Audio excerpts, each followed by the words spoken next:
February 1, 1943. High above the arid expanses of Tunisia, at an altitude of 20,000 feet, Lieutenant Harry C. Newsall traced a return route from Tunis on the navigation chart.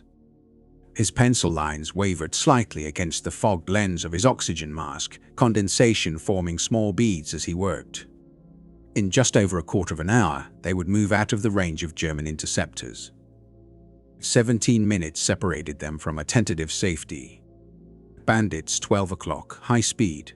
The tail gunner's warning cut through the intercom, urgent and clipped. Newsell barely registered it before a sound unlike anything he had encountered penetrated the cockpit, a rush, a shudder, and then an overwhelming vibration transmitted through the plexiglass nose of the Boeing B-17F. It was not an explosion, not gunfire. Something else entirely, a mechanical collision of terrifying immediacy. From his seat, Newsell saw fragments of a Messerschmitt Bf-109 disintegrate around their bomber. Pieces of fuselage, shards of canopy with the black iron cross still visible, tumbled in chaotic spirals toward the desert floor 5 miles below. The German fighter had not been destroyed in a conventional engagement. It had collided with their aircraft, yet astonishingly, all American 3 remained airborne. None of the 10 crew members could yet comprehend the magnitude of what had occurred. Their plane's tail section was nearly detached, clinging to the main fuselage by slender strips of aluminum and a handful of spars. Photographs taken shortly after the incident would later become emblematic of World War II aviation.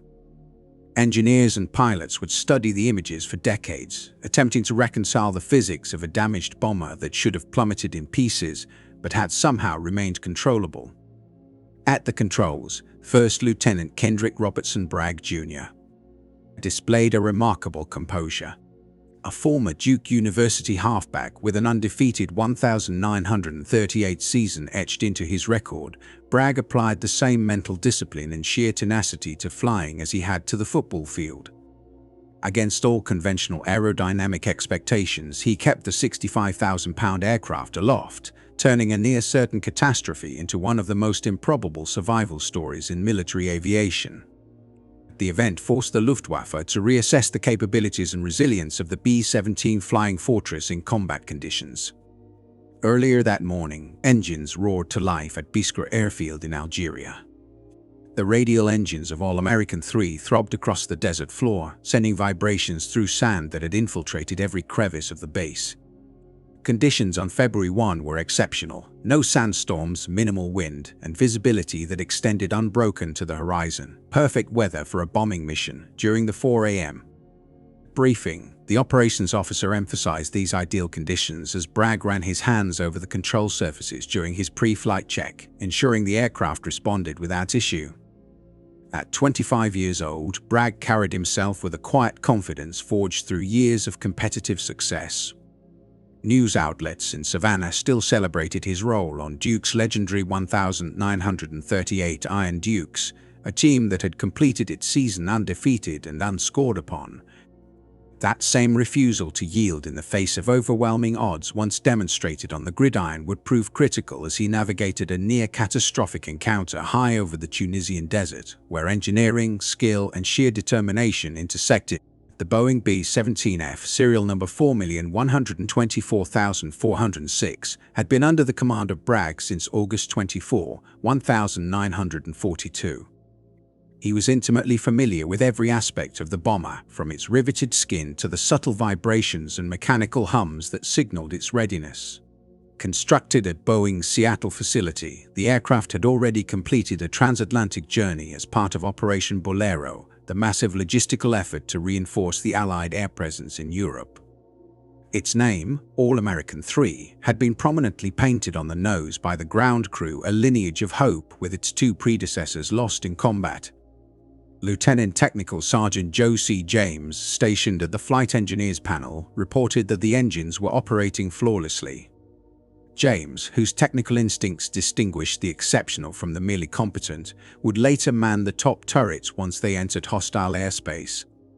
When he gave the aircraft a clean bill of readiness, the crew trusted it without question. The team assembled that morning reflected the broad spectrum of American society united in the war effort. co-pilot, Second Lieutenant Godfrey Engel Jr., hailed from a prominent Connecticut banking family, while navigator Harry C. Newsley had left his engineering studies at the University of Minnesota to serve. Bombardier Ralph Burbridge, already a qualified pilot before Pearl Harbor, brought a level of experience rare for his 23 years. The enlisted personnel contributed specialized skills crucial for mission success. Radio operator Staff Sergeant Paul A. Galloway expertly managed the temperamental liaison radios essential for maintaining contact between bombers. Waist gunners, Staff Sergeant Michael Zuck and Sergeant Elton Condor, the latter a last-minute replacement from the 341st Squadron, meticulously inspected their W-50 caliber Brownings. Meanwhile, Staff Sergeant Sam T. Serapulous, soon to be known as Lonesome Sam for reasons that would soon become tragically apparent, assumed his position with a calm resignation, fully aware of the extreme vulnerability of his post. The 97th Bombardment Group, to which they belonged, had the distinction of being the first American heavy bomber unit to engage in European combat, flying its inaugural mission from England on August 17, 1942. The unit had subsequently redeployed to North Africa under Operation Torch, providing crucial aerial support for Allied ground operations aimed at expelling Axis forces from the region. This experience came at a steep cost: aircraft destroyed, crews lost to enemy fighters, anti-aircraft fire, and the relentless demands of strategic bombing. The day's mission targeted a critical node in the German supply network, the ports of Tunis and Bizerte. Every ton of supplies delivered to these facilities prolonged Axis resistance in North Africa, while each successful bombing run brought the Allies closer to securing the continent and facilitating the eventual invasion of southern Europe. Above the Mediterranean, the formation coalesced with disciplined precision. 12 B-17 seconds of the 414th Bombardment Squadron arranged themselves into a defensive box, a three-dimensional pattern that optimized the coverage of overlapping 50 caliber gunfire. All-American 3 positioned itself on the right wing of the lead aircraft, Flaming, commanded by Major Robert Cooter, the squadron's operations officer. The crew was fully aware that their collective training, cohesion, and mechanical expertise would be tested to their limits over the course of the mission. The bomber formation pressed onward, shadowed by the conspicuous absence of fighter escorts. P-38 Lightnings, which would normally provide a protective screen, were grounded due to persistent mechanical failures. This left the B-17 crews to rely solely on their own defensive armaments and the theoretical concept of mutual support, a strategy that had yet to be rigorously tested against determined enemy fighters. At an altitude of 20,000 feet, the temperature dropped to a staggering 40 degrees. Frost accumulated on the cockpit windows, while the crew's exhalations crystallized within their oxygen masks, necessitating constant clearing to maintain airflow. The electrically heated flight suits, though advanced for the era, struggled to offset the brutal cold, leaving returning airmen with frostbite injuries as severe as those sustained in combat. As the target came into view, Bombardier Ralph Burbridge announced over the intercom, the port of Tunis emerged through scattered cloud cover. The harbor was alive with activity. Supply ships were unloading, trains idled on side tracks, and trucks rumbled toward the front lines where the Africa Corps was staging its final defense against Montgomery's 8th Army and Patton's 2nd Corps. Precision was critical for the bomb run. For 3 uninterrupted minutes, the B-17 seconds had to maintain straight, level flight, forbidding any evasive maneuvers while Burbridge synchronized the Norden bomb sight with the intended targets. This highly guarded instrument, removed from the aircraft after every sortie, used a sophisticated arrangement of gyroscopes and mechanical computations to calculate the exact bomb release point. Flak incoming came an unnecessary call. The gunners needed no warning. Black puffs of anti-aircraft fire erupted around the formation, each concealing hundreds of deadly fragments seeking aluminum and human flesh. The German 88mm guns, originally intended as anti-tank weapons, had proven devastatingly effective against high-altitude bombers. Shells, timed to detonate at specific altitudes, created lethal zones that the bombers were forced to traverse. "Bombs away," Burbridge announced. The lead aircraft jolted upward as 4,000 pounds of explosives descended. The port below erupted in flames and smoke, warehouses obliterated, secondary explosions triggered by stored ammunition, and moored ships listing perilously. The strike appeared to be highly successful, perhaps their most effective yet. The reprieve was short-lived. As the formation turned westward, enemy fighters suddenly appeared. Bandits, 2 o'clock high, likely Bf-109s, multiple gunners reported simultaneously. 2 Messerschmitt Bf-109 G4 seconds dove from their vantage in the sun.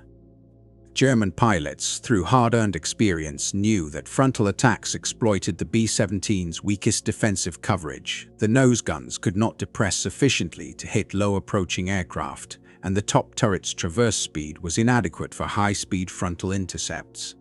The first fighter, piloted by Ol.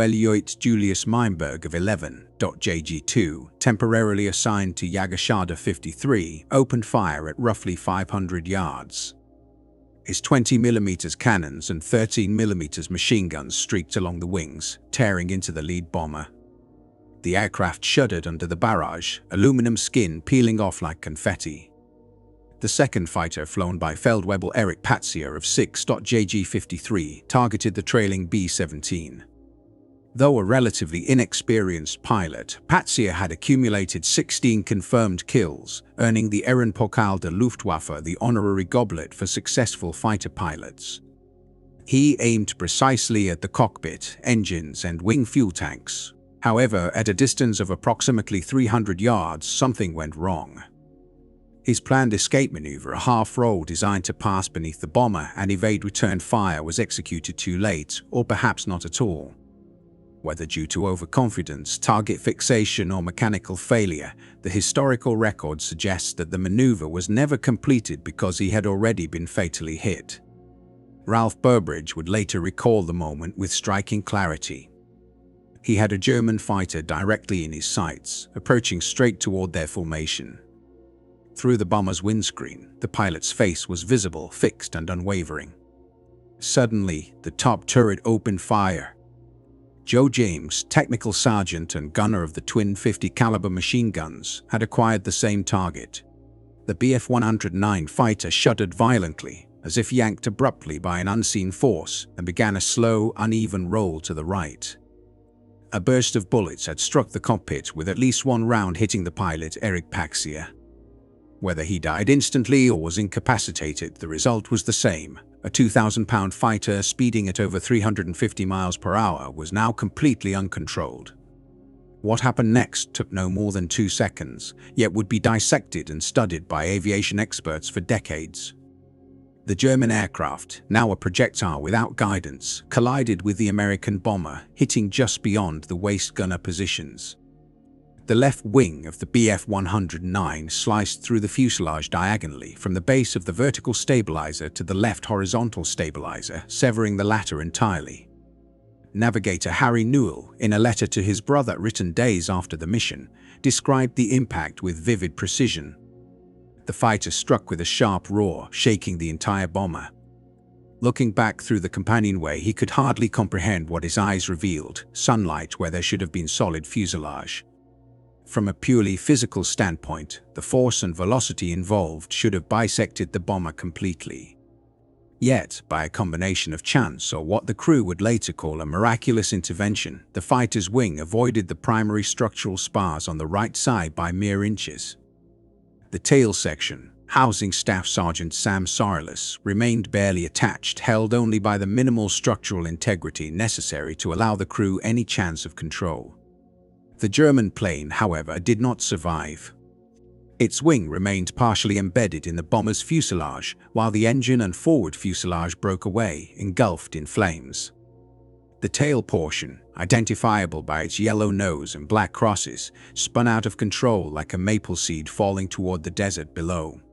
Inside that fragment of wreckage was Erich Patzier, born May 7, 1918, in Germany. He would later be posthumously awarded, never aware that his death had inadvertently enabled one of the most extraordinary survival episodes in aviation history. Meanwhile, the crew of the bomber, designated All-American 3, had no time to consider their assailant. Immediate attention turned to their own survival.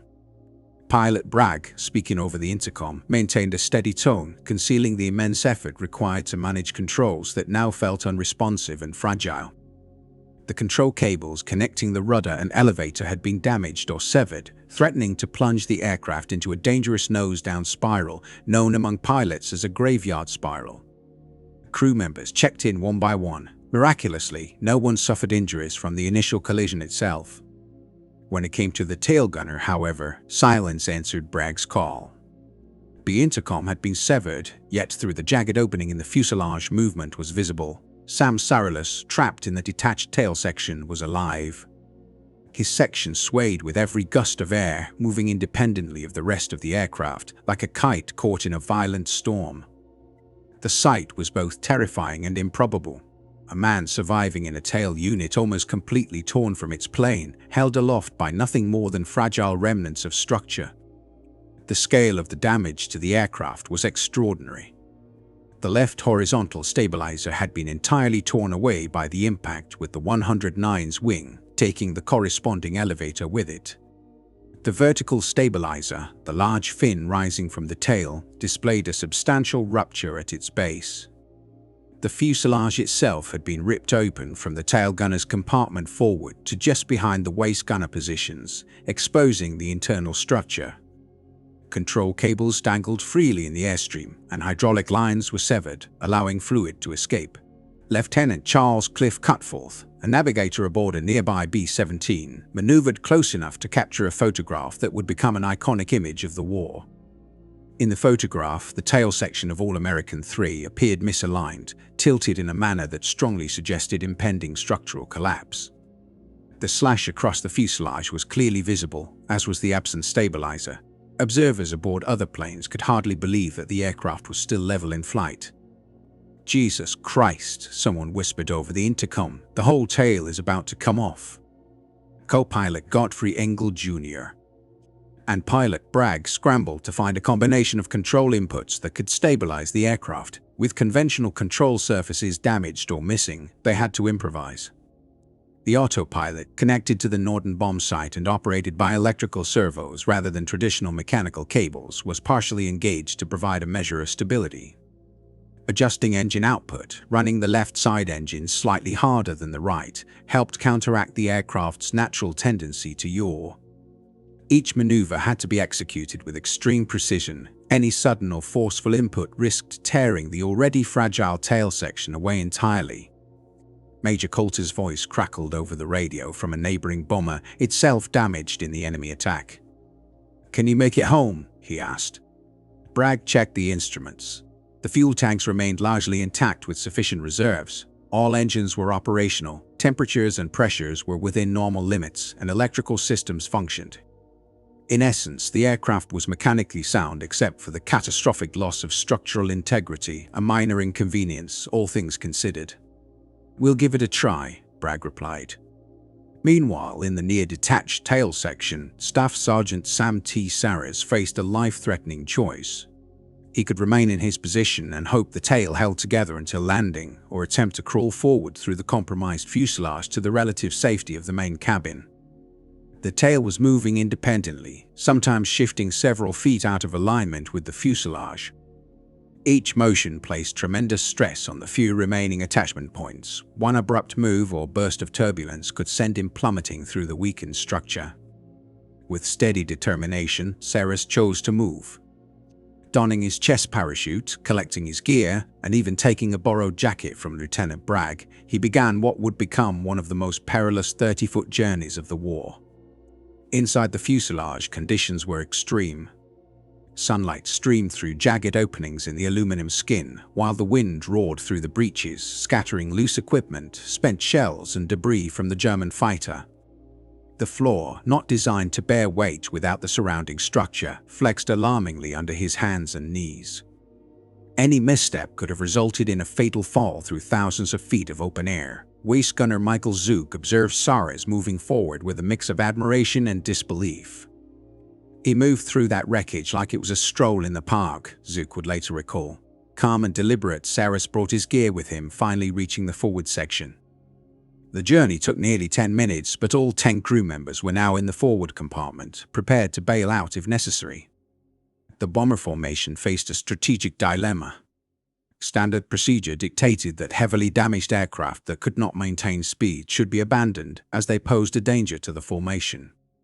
However, the crews of the 414th Squadron refused to leave All-American 3 behind. They tightened the formation around the crippled plane, providing a protective shield with their combined firepower. This maneuver increased the risk to themselves, forcing them to fly slower and remain in enemy territory longer than advisable. Yet these men, bonded through rigorous training, shared hardship and loss, prioritized loyalty over calculated survival. In this case, camaraderie and mutual trust outweighed the harsh arithmetic of self-preservation. "All American, this is Red Leader," came the call over the radio from the formation commander. "We'll stay with you until you're clear of enemy fighters." The order was clear: maintain the bomber's course, protect it from interceptors. The German interceptors, confronted with a tightly knit defensive formation and likely constrained by dwindling fuel and ammunition, eventually abandoned their attacks. They left believing they had scored hits, though their assessment was only partially accurate. Julius Mimberg, who flew alongside Eric Paxia, would survive the engagement despite sustaining severe burns when defensive gunfire ignited his oxygen supply. In his later memoir, Find Burong, Contact with the Enemy, Mimberg would claim a B-17 kill from this sortie, but the truth was more nuanced. The B-17, known as Flaming May, did go down. Major Coulter and 6 of the crew were killed, yet 3 American airmen endured. As the formation crossed into Allied-controlled territory, the remaining bombers began to diverge, signaling their respect with wing waggles as they turned toward Biskra. Flying with reduced speed to avoid further strain on its damaged airframe, All-American 3 made the remainder of the journey alone. What should have been a 1-hour flight to Biskra stretched agonizingly to 90 minutes. Each pocket of turbulence, every unexpected gust, reverberated through the aircraft, forcing the crew to hold their breaths. The tail section, badly compromised, oscillated unpredictably, sometimes aligned with the fuselage, other times at alarming angles that seemed impossible. Pilots Bragg and Ingle quickly adapted, establishing a precise rhythm with the compromised aircraft. Their technique relied on subtle, incremental movements, gentle pressure on the yoke, careful throttle adjustments, continuous sensing of the aircraft's limits. Their control depended less on instruments and more on a tactile understanding of the B-17's responses. Meanwhile, flight engineer Joe James closely monitored engine performance. Number 3 engine ran slightly hot, possibly damaged by debris, but remained within operational limits. Oil pressure held steady across all engines, and surprisingly, fuel efficiency improved thanks to their slower speed. The 4 right-hand cyclone radial engines produced in factories across the United States by unseen hands continued to deliver reliable thrust, a testament to American industrial precision. "Navigator, how far to the base?" Bragg asked. Harry Newell, tasked with continuous position calculations, had to account for the aircraft's drift caused by tail damage, a phenomenon pilots referred to as a crab. The misalignment affected both speed and fuel consumption, yet Newell's computations indicated they would reach Biskra, though with barely any reserve. 40 minutes to landing. "Weather clear at base," he reported. Radio operator Paul Galloway maintained constant communication with Biskra Tower, providing updates on the aircraft's precarious state. Emergency crews had been mobilized along the runway, ambulances, fire trucks, and crash teams ready for immediate action. Even the base commander personally monitored the situation from the control tower. The crew followed a disciplined landing routine, checking and double-checking their gear. Parachutes remained on. If the tail section separated upon landing, only seconds would allow for evacuation. Waist gunners Zook and Condé secured loose items, while Bombardier Burbridge maintained standard bomb bay protocol despite the extreme circumstances. Unknown to the men aboard All-American 3, their survival was already sending shockwaves through the German air intelligence network in North Africa. Witnessing pilots had filed reports, and Luftwaffe analysts were struggling to reconcile the event with prior knowledge. Experienced in engagements against B-17 flying fortresses since America entered the European theater, They believed they understood the bomber's strengths and weaknesses. Technical analysis had concluded that roughly 20-20mm cannon hits were required to guarantee a B-17's destruction. Yet here was an aircraft that defied those expectations, its survival challenging every prior assumption. The flight toward Biskra became a delicate negotiation with physics and engineering, a slow, painstaking process where instinct, experience, and teamwork determined whether the aircraft would survive or disintegrate before reaching the runway. Every adjustment, every throttle change, every coordinated movement from the crew represented an intricate dance between human skill and mechanical endurance. By the time All-American 3 approached the airfield, the crew had not only fought for survival but had demonstrated the resilience of the machine, the effectiveness of disciplined crew coordination, and the unforeseen limits of aerial combat assumptions in wartime North Africa. The B-17's design incorporated multiple layers of redundancy, fuel tanks capable of sealing themselves, and an exceptionally sturdy airframe, features that consistently made it remarkably resilient in combat. However, the sight of one of these aircraft operating with half of its tail obliterated was entirely beyond standard expectations. Initial accounts of the incident were met with disbelief. Observers suspected errors in reporting. Perhaps the bomber had gone down after disappearing from sight. Conventional wisdom held that no plane could sustain such catastrophic damage and remain airborne. Yet, verification came from multiple independent sources. Several pilots confirmed seeing All-American 3 maintain formation following a mid-air collision. Radar tracking from the ground corroborated their reports, showing the bomber preserving both altitude and course well beyond the point where it should have inevitably crashed. These events gradually compiled into a dossier of encounters that eventually compelled the Luftwaffe to re-evaluate its tactics against American heavy bombers. General Adolf Galland, among Germany's most skilled fighter pilots and a principal strategist in Luftwaffe fighter operations, would later comment on the morale effects caused by the durability of American bombers. Witnessing a B-17 continue to fly after sustaining damage that would have destroyed virtually any other aircraft proved profoundly discouraging for our young pilots. Ammunition expended, critical hits landed, and yet the enemy returned home intact. Meanwhile, the crew of All-American 3 prepared for landing. Biskra Tower, this is All-American, 5 minutes out, requesting a direct approach to runway 27. All-American, you are cleared for an immediate approach. Emergency crews standing by. Status of the crew, the tower responded. Bragg and Engel exchanged a glance. Logically, all 10 men aboard should have perished. Instead, they were unharmed, their bodies untouched by the collision. No casualties, they reported, just a direct approach needed. The aircraft has sustained structural damage. Through the cockpit windshield, the brown outline of Biskra airfield gradually emerged from the desert haze, a vision of stability and safety after hours of tension. Bragg initiated the landing sequence. Engel moved the gear lever, activating the separate hydraulic system for the wheels. A satisfying mechanical click confirmed the gear was locked in place, and indicator lights verified readiness. Flap deployment required careful consideration. Slowing for landing could increase stress on the compromised tail, so Bragg decided to forgo them, opting to approach at higher speed and use the full length of the runway.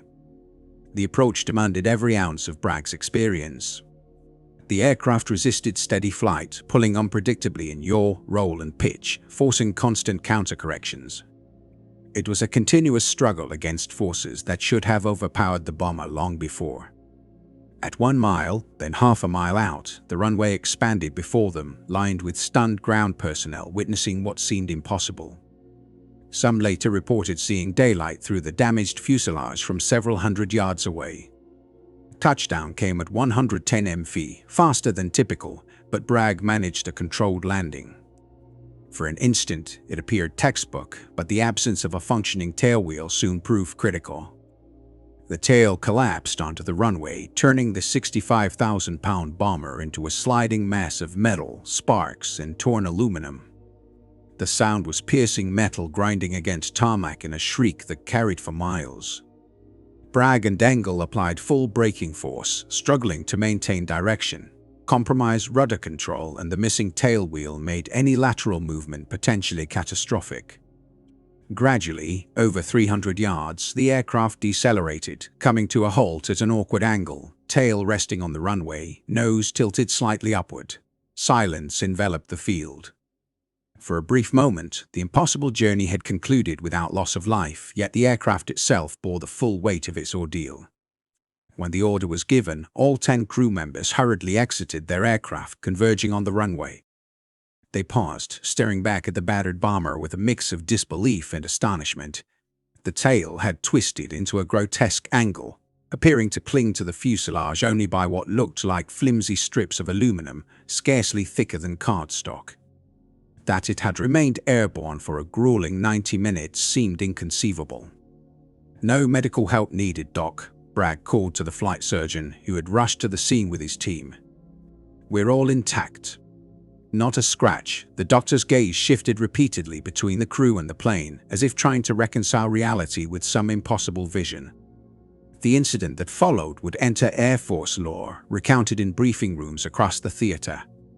3 maintenance personnel from a neighboring squadron, drawn by curiosity to inspect the damage, clambered onto All-American 3. Leaning over the ruptured fuselage, they were struck by the extent of the destruction. Their combined weight, roughly 500 pounds, proved decisive. With a loud, tearing cacophony, the tail finally gave way and crashed onto the tarmac. The 3 men scrambled back, pale and trembling, finally grasping the extreme peril the aircrew had faced for the previous hour and a half. Master Sergeant Hank Highland, the crew chief in charge of All-American 3, circled the wreckage, clipboard in hand. His task was to determine whether the aircraft could be salvaged or should be condemned as a total loss. By conventional standards, the plane should have been beyond repair, yet 1943 was a time when the United States produced B-17 flying fortresses at an extraordinary pace. In factories from Seattle to Burbank and Long Beach, workers, many of them too young, too old, or women newly recruited to the workforce, assembled new bombers around the clock. Highland noted the serial number on the tail, 41-2446. This aircraft had already endured more than any machine reasonably should. The decision to attempt repairs was consistent with the prevailing USS Army Air Force's philosophy: if an aircraft could be fixed, it would be fixed. Over 6 weeks, Highland and his team from the 50th Air Service Squadron performed extensive restoration.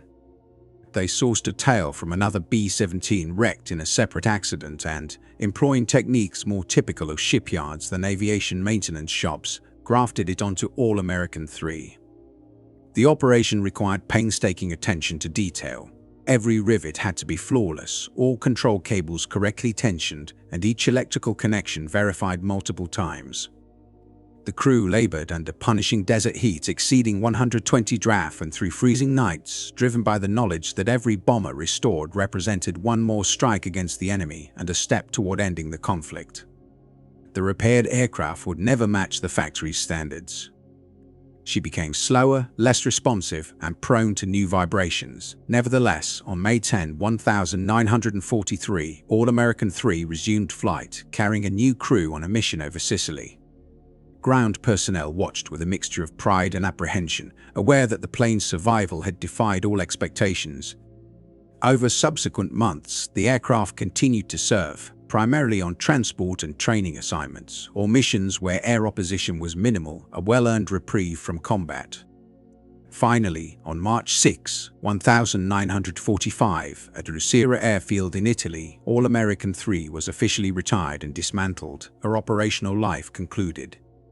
Investigation into the German pilot involved in the collision revealed Feldwebel Erich Paxia, a 24-year-old contemporary of Kendrick Bragg. Born on May 7, 1918, Paxia had grown up in a Germany reshaped by National Socialism.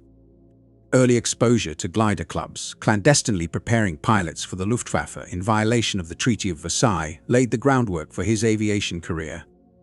By early 1943, Paxia had become a competent fighter pilot with 16 confirmed aerial victories, respected for his skill, though not elevated to the level of legendary aces.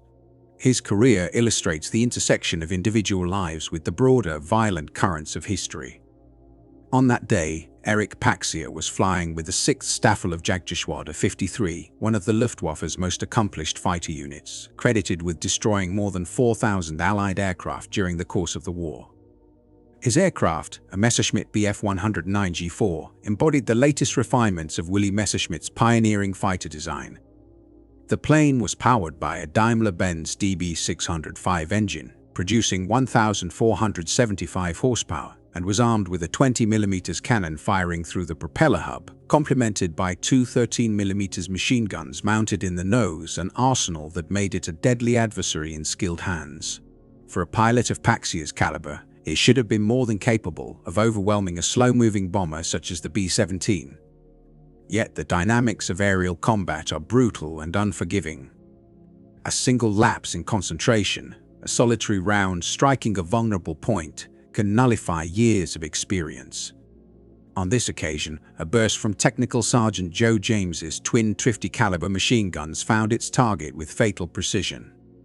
Paxier was killed instantly, and his body was later recovered from the wreckage of his fighter. He was interred at Bourg Cedria German War Cemetery in Bizerte, Tunisia, in Plot 3, Row 8, Grave 15. On March 1, 1943, he was posthumously awarded the Ehrenpokal der Luftwaffe, the honor goblet recognizing his accomplishments as a fighter pilot. The official citation noted only that he had fallen in combat against enemy bombers, omitting the details of the collision.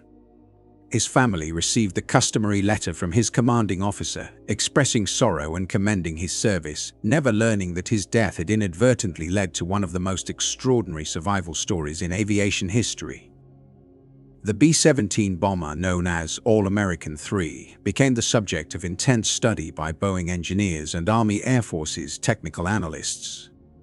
How had an aircraft stripped of key structural components managed to stay airborne for 90 minutes? The explanation lay in the B-17's revolutionary structural philosophy. Unlike older bomber designs, which relied on a single main spar running through both wing and fuselage, the B-17 employed a semi-monocoque construction.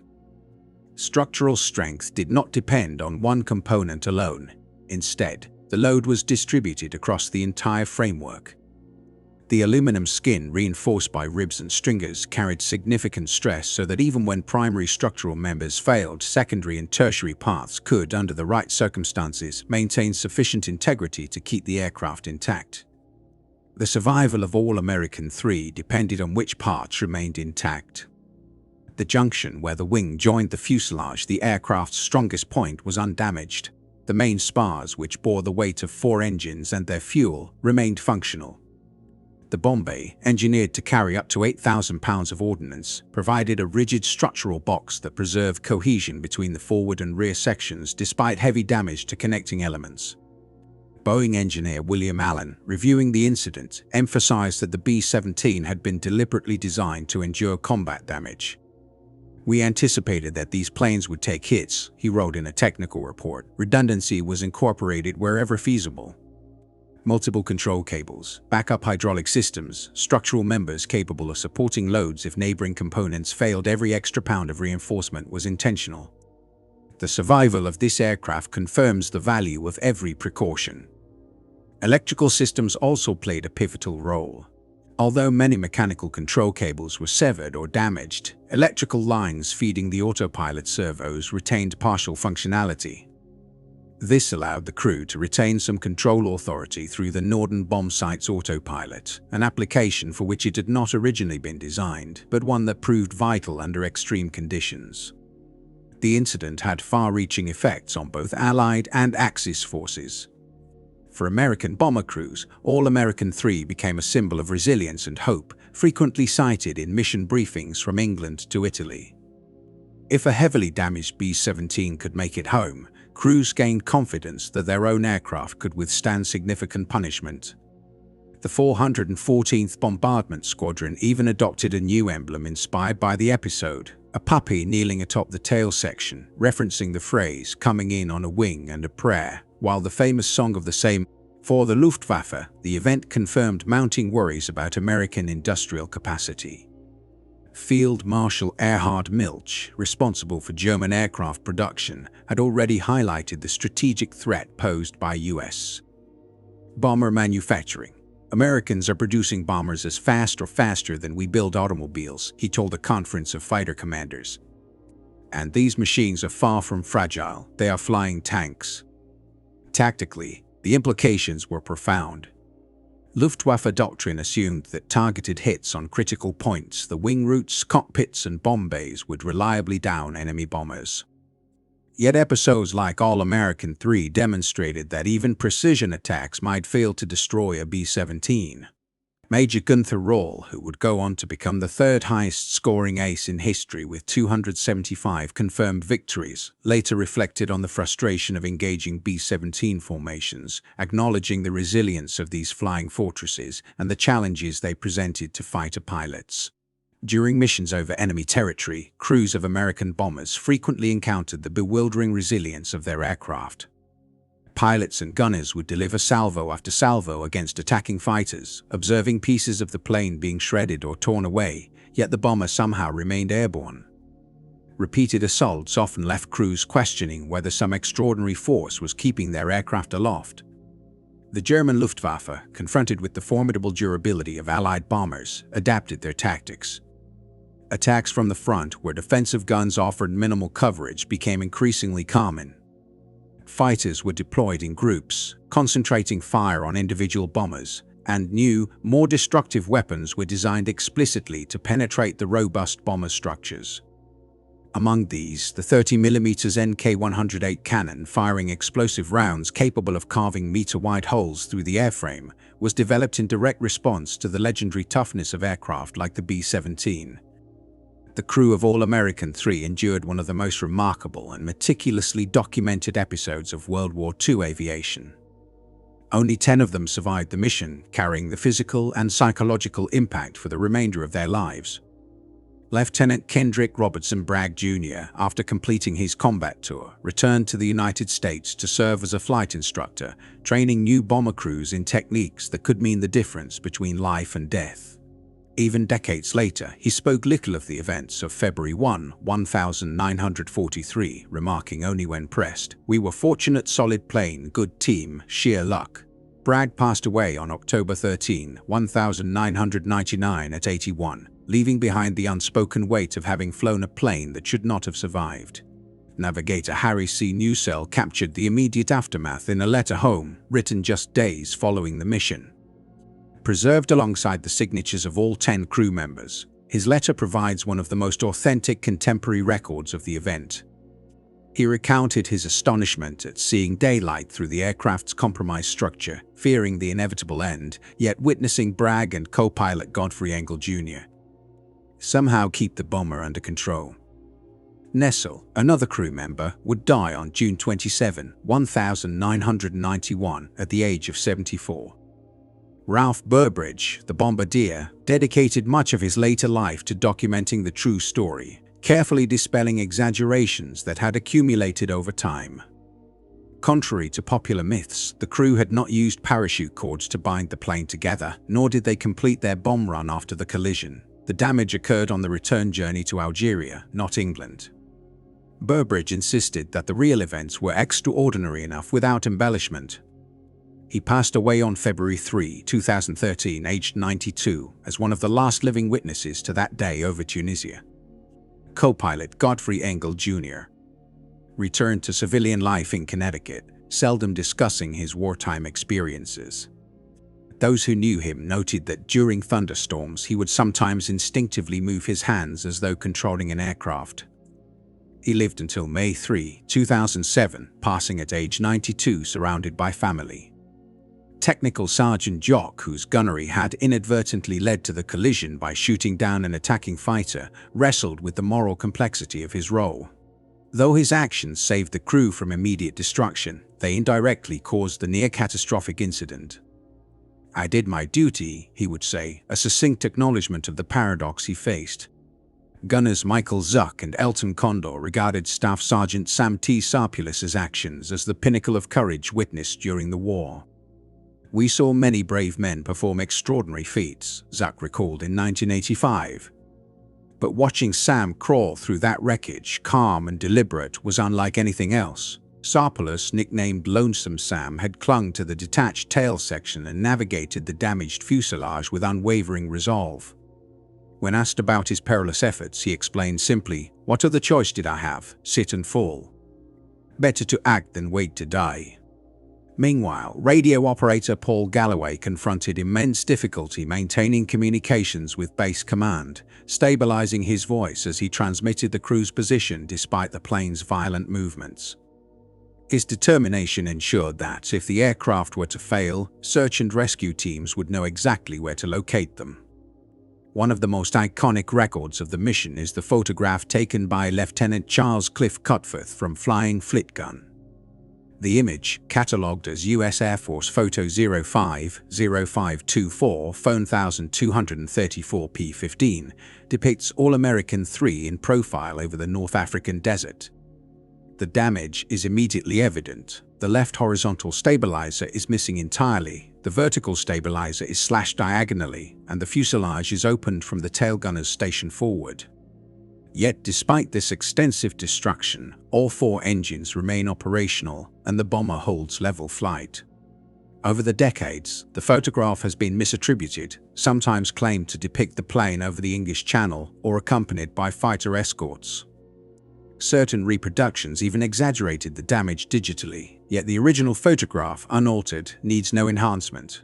It is a powerful testament to what these 10 men accomplished, a visually undeniable record of an aircraft enduring damage far beyond its design limits, sustained by skill, determination, and perhaps an element of fortune. On February 1, 1943, a pivotal operation unfolded in the North African theater, occurring at a moment when the Axis position was under intense pressure. The once formidable Afrika Korps, previously demonstrating near invincibility under the command of Erwin Rommel, was increasingly constrained between the advancing 8th Army of Bernard Montgomery from the east and the westward push of American forces. That day's mission targeted the critical port facilities at Tunis and Bizerte, essential supply hubs for Axis operations in the region.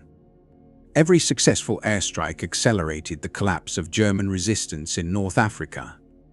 Remarkably, within 3 months following the miraculous survival of the American B-17 bomber known as All-American 3, Axis forces in the region surrendered. By May 13, 1943, roughly 250,000 German and Italian troops laid down their arms in Tunisia, an outcome with a strategic impact comparable to the fall of Stalingrad, severely undermining German military capacity. The 97th Bombardment Group, whose ranks included the restored All-American 3, contributed significantly to this decisive victory.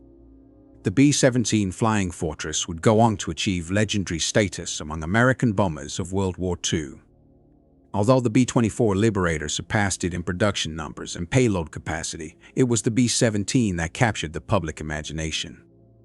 Its remarkable resilience, able to withstand substantial damage and return crews safely, became a hallmark of its reputation.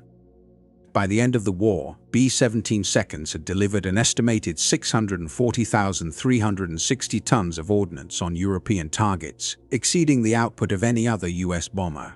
The human cost, however, was severe. Of the 12,731 B-17 seconds built, 4,735 were lost in combat, with each aircraft carrying roughly 10 men, many of whom never returned home. Bomber crews faced some of the highest casualty rates in the military. Completing a tour of 25 missions, later extended to 35, was considered an extraordinary feat. The survival of All-American 3 stood as an exceptional case against the harsh realities of strategic bombing. Analysis by aviation engineers revealed that the aircraft was operating on the extreme edge of controllability. With critical structural elements destroyed, the plane's center of gravity had shifted sharply toward the rear, placing enormous demands on both the airframe and the crew. The key to its endurance lay in several factors. Structural redundancy. The B-17's engineering included multiple load-bearing pathways for essential forces. When primary components failed, secondary structures, never intended to carry full loads, sustained enough integrity to prevent catastrophic collapse. Speed management. Immediate reduction of airspeed was crucial. Lowering velocity significantly decreased aerodynamic stresses that might otherwise have torn the aircraft apart. Controlled maneuvering. Aggressive inputs could have exceeded the compromised structure's limits. The crew's deliberate, coordinated control actions kept forces within tolerable thresholds. Weight adjustment. By moving forward from the damaged tail section, crew members helped shift the center of gravity, partially compensating for lost structural weight. Environmental conditions. The relatively stable North African air, free from severe turbulence, spared the weakened airframe additional stress. A sudden storm or strong gusts would likely have resulted in destruction. The All-American 3 incident remains a subject of study within the aviation community, demonstrating how robust design and skillful piloting can produce extraordinary outcomes. Insights gained from this event influenced post-war aircraft design, particularly regarding structural resilience and tolerance to battle damage. German records also reflect the incident. The loss of pilot Erich Patzier was logged in JG-53's war diary with precise detail. Patzier failed to return from a sortie against American bombers, with eyewitness accounts confirming a collision with enemy aircraft. Beyond the official documentation, such encounters affected Luftwaffe morale. Many young German pilots in 1943, with fewer than 100 hours of flight experience, were told that American bombers were slow and vulnerable. Reality proved otherwise, as these heavily armed formations withstood repeated attacks. Oberstleutnant Egon Meyer, developer of the Luftwaffe's head-on attack strategy against bombers, observed that American aircraft defied expectations. Rather than fragile machines needing constant fighter protection, B-17 seconds behaved as fortresses in the sky, enduring damage that seemed unsurvivable. German efforts to study vulnerabilities in the B-17 eventually led to the development of heavily armed fighters equipped with 30mm cannons and specialized rockets designed to counter these resilient bombers. At Boeing's Seattle plant, news of All-American 3's safe return was met with quiet acknowledgement. Engineers and designers recognized the significance of its survival, reinforcing the principles of redundancy and combat durability that would shape future generations of military aircraft. The engineers and assembly workers responsible for creating aircraft 4124406 had never crossed paths with the crew who would pilot her, yet a sense of connection lingered. Every rivet hammered, every wire meticulously routed, and every system carefully tested contributed to the survival of those 10 airmen. The B-17's conceptual roots trace back to 1934, when the U.S. Army Air Corps issued specifications for a multi-engine bomber capable of enduring heavy combat. Boeing's prototype, the Model 299, which later became the B-17 Flying Fortress, took to the skies on July 28, 1935. From the outset, the design prioritized survivability.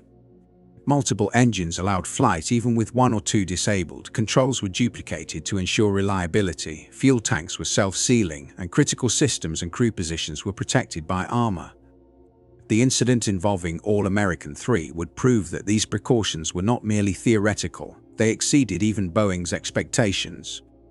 The company would later incorporate this event into training materials, emphasizing the value of redundancy and cautious over-engineering. The informal maxim, "build it stronger than necessary," became a guiding principle, underscoring that the extra durability might one day save lives. B-17 production figures remain remarkable by any standard.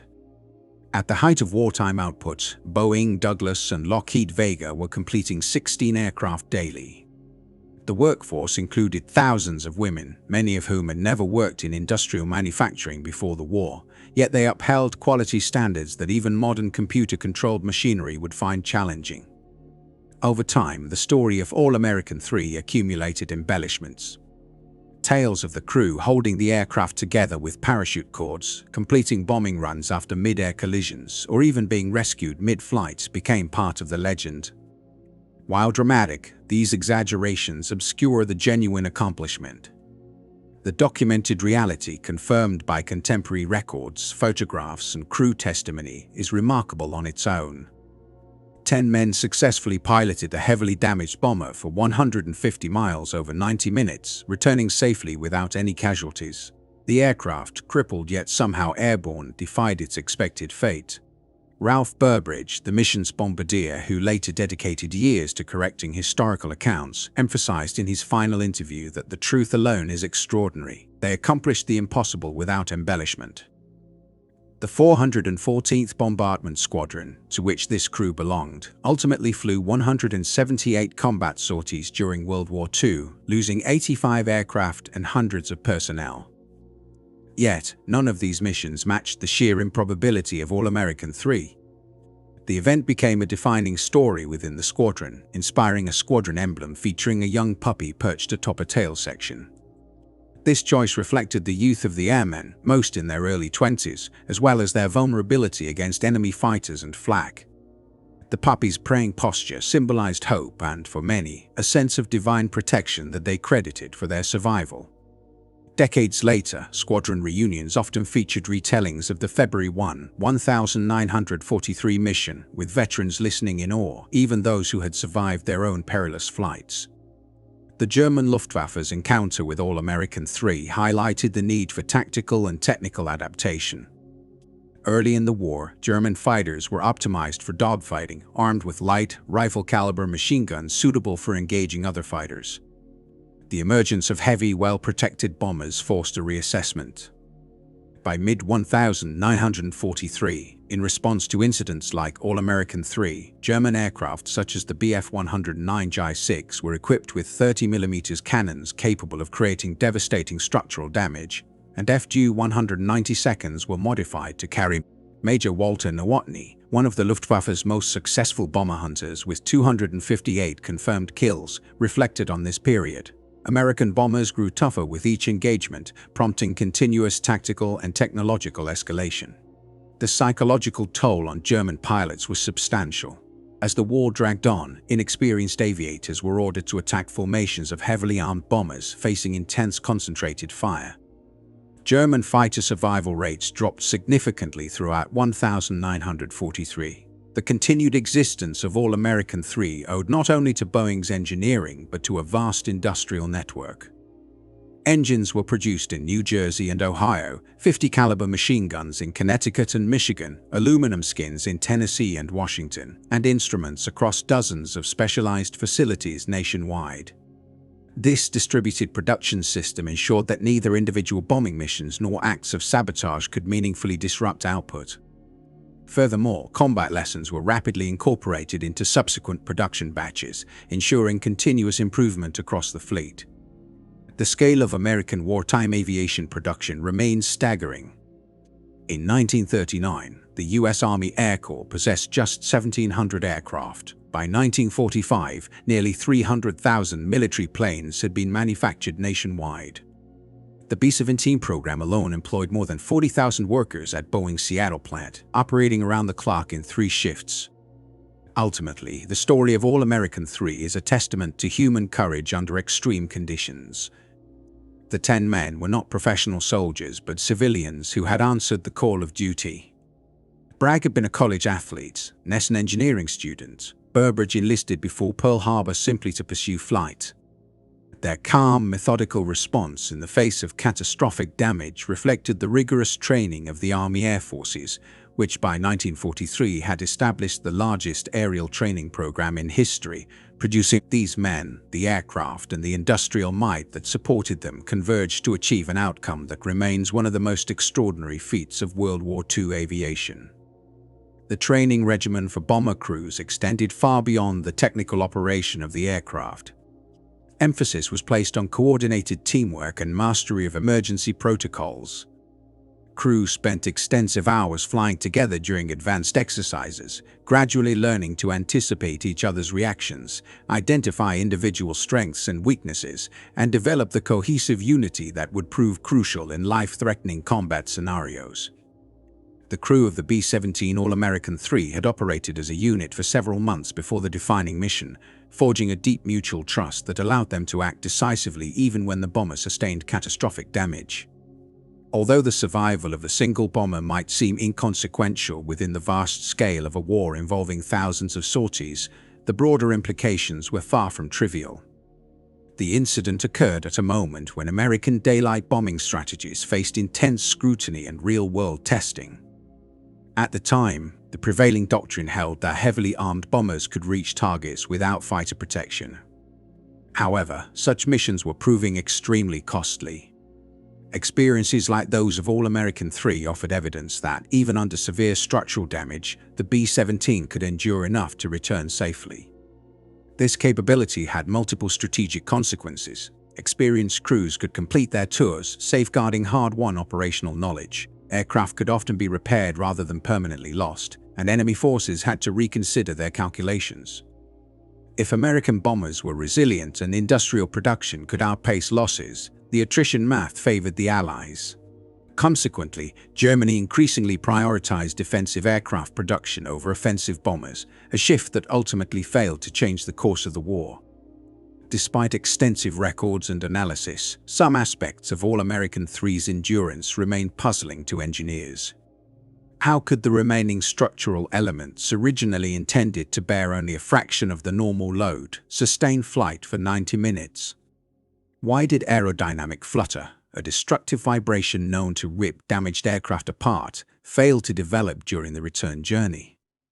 Engineers classify such behavior as nonlinear flight dynamics, a state in which standard aerodynamic principles no longer reliably predict outcomes. It is likely that a rare combination of factors, including the precise pattern of structural damage, atmospheric conditions, and the crew's skill, aligned to produce a survivable situation that would have seemed nearly impossible under ordinary circumstances.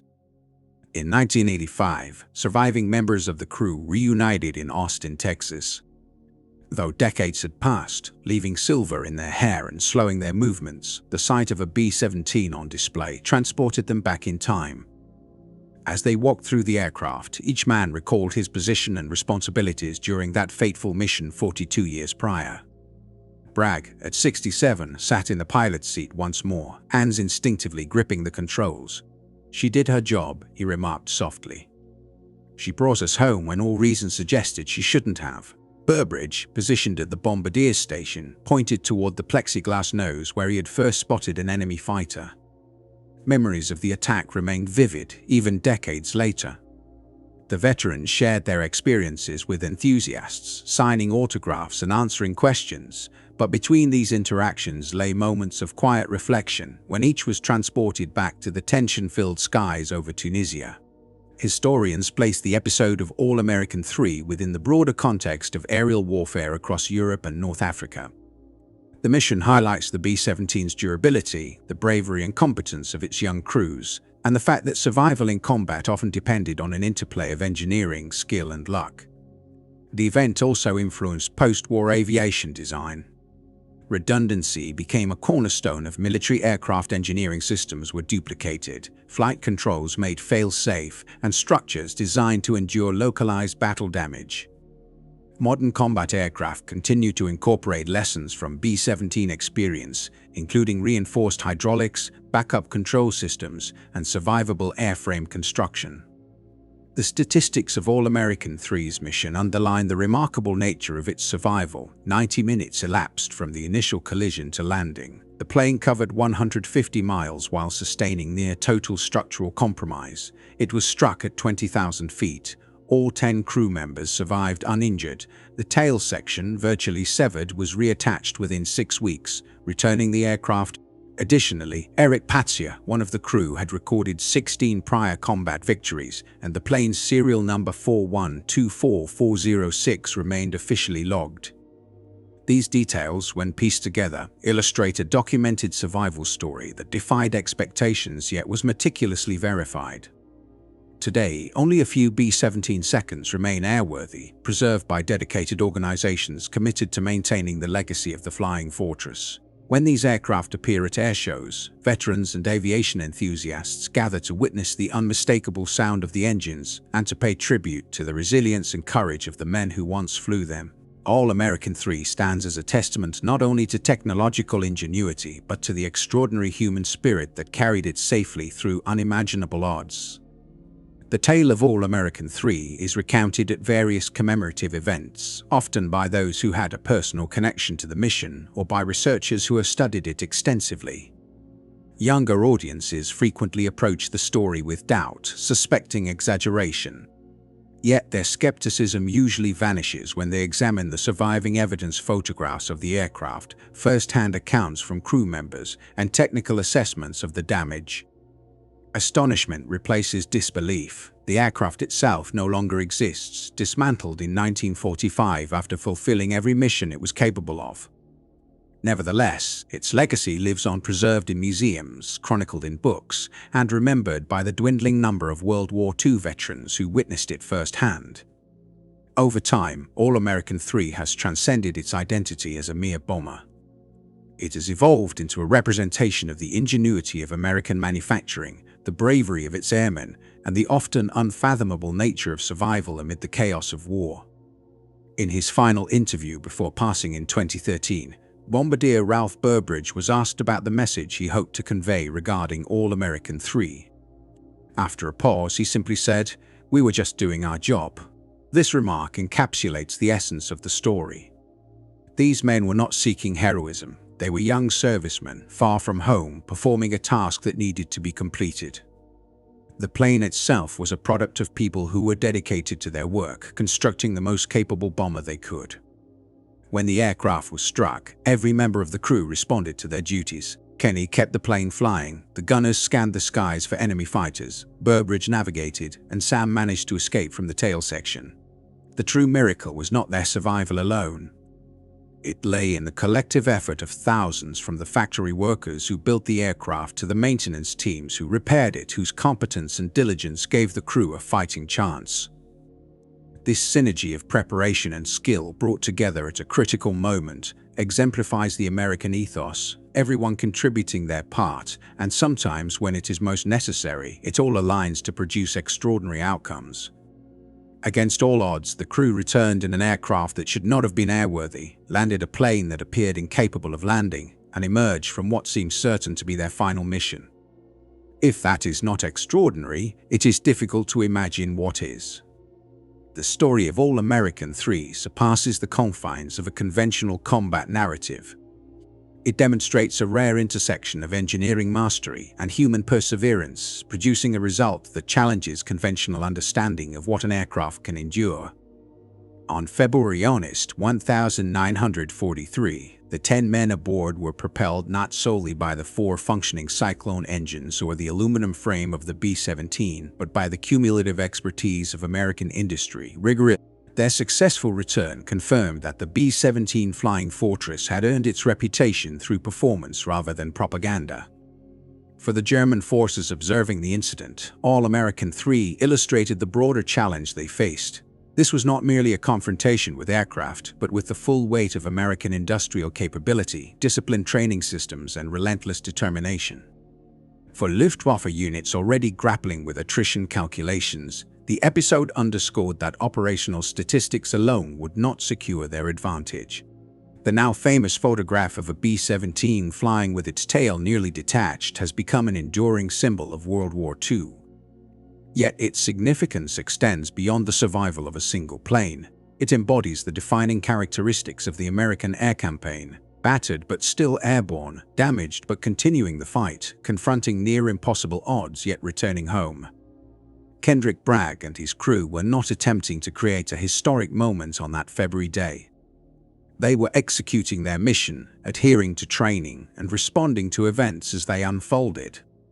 What they achieved, however, has become emblematic of a broader narrative, one in which the combined efforts of skilled workers, disciplined military personnel, and an unwavering commitment to duty converged to produce a result that remains exceptional, a testament to human ingenuity and resilience under fire. In the midst of a seemingly endless war, a group of American airmen embarked on what was intended to be a routine bombing mission. Their goal was clear: strike the target and return to base. Yet, fate had other plans. During the operation, a German fighter, critically damaged and dying, collided with their bomber, slicing through the fuselage with devastating force. In what could have been a catastrophic moment, the crew's response was nothing short of remarkable. They remained calm, methodical, and unwavering. Each member stayed at their station, executing their duties with precision, relying on their training, the integrity of their aircraft, and the trust they had in one another. Their composed professionalism transformed a near disaster into an event that would resonate far beyond that day. The collision was extraordinary. The two aircraft became entangled in mid-air, a violent merging that, by all reasoning, should have obliterated both. Yet against all expectations, the damaged bomber continued its flight. Observers on the ground and enemy forces alike were stunned. It was an early demonstration of American technical capability and the resilience of its airman qualities that would soon contribute to turning the tide of the war. On February 1, 1943, all 10 men aboard the bomber, referred to as All-American 3, landed safely. Their plane, grievously impaired, had defied logic and the laws of aerodynamics, carrying not only its crew but also a potent symbol of durability, skill, and determination. The tail section of the aircraft, the portion most weakened by the collision, held together for the entirety of the return flight, supporting the plane's weight despite its critical condition. It was only after landing, when several ground crew members climbed aboard, that it finally detached. The incident has since remained one of the most perplexing events in aviation history, a testament to how human courage, careful execution, and sheer determination can at times surpass physical limitations.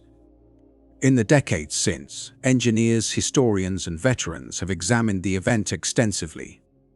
Every piece of evidence, photographs, first-hand accounts, and official reports confirms the extraordinary fact: the bomber made it back intact enough to land under circumstances that seemed impossible. The significance of this story is found precisely in that impossibility. It demonstrates that in situations of extreme peril, when survival hangs by a thread, ordinary individuals are capable of achieving feats that defy expectation. The 10 young men aboard the bomber refused to surrender to the situation, confronting near-certain death with steadfast resolve. In doing so, they created a legend that persists as a vivid example of human courage under duress. Enemy forces witnessed a scene few could believe. 2 B-17 bombers, one critically damaged, the other mortally wounded, joined in mid-air, yet one continued onward to safety. The event illustrated not only the robustness of American aircraft engineering, but also the skill and determination of its aircrews. It remains an enduring symbol of how, in war's most desperate moments, the boundaries of possibility can be stretched and the remarkable can become reality.